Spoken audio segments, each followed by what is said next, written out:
Ashwin bro வெறும் 1 ஹவர்லயே தன்னோட life time goal achieve பண்ற அளவுக்கு ஏர்ன் பண்ணாருன்னு சொன்னா அவங்களால நம்ப முடியுமா?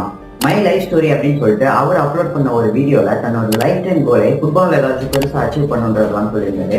அது மட்டும் இல்லாம அந்த ட்ரீம்காக அவரால் 5 லேக்ஸ் சப்போர்ட் பண்ண முடியாதனால அந்த ட்ரீமை மொத்தமா ட்ராப் அவுட் பண்ணணும்னு சொல்லியிருந்தாரு. ரீசெண்டா அவர் கண்டக்ட் பண்ண ஒரு வெபினார்ல நானும் பார்ட்டிசிபேட் பண்ணியிருந்தேன். அந்த வெபினாரோட லாஸ்ட் 1 ஹவர்ல அவரோட புது கோர்ஸையும் அவர் லான்ச் பண்ணியிருந்தாரு. 200 ஸ்லாட்ஸோட 15,000 டிஸ்கவுண்ட் பண்ணி வெறும் 5,000க்கு அந்த கோர்ஸ் லான்ச் பண்ணியிருந்தாரு. அது மட்டும் இல்லாம 242 per monthன்னு இஎம்ஐ ஆப்ஷனும் கொடுத்திருந்தாரு. இப்போ பர்சனல் பிராண்டிங்கோட பவரை பார்ப்போமா? 200 ஸ்லாட்ஸ்ல வெறும் 100 ஸ்லாட்ஸ் மட்டுமே ஃபுல் பேமெண்ட் கொடுத்து பை பண்ணியிருந்தாரு. இந்நேரம் அவர் 5 lakhs சென்ட் பண்ணிருக்க முடியும். அண்ட் அந்த அமௌண்ட்டை தான் அவரால் அஃபோர்ட் பண்ண முடியாம அவரோட ட்ரீமை ட்ராப் அவுட் பண்ணியிருந்தாரு.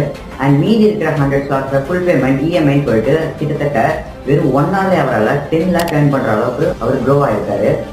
அந்த டைம்ல 5 crores மாதிரி தெரிஞ்ச அவருக்கு இன்னைக்கு வித்தின் 1 hour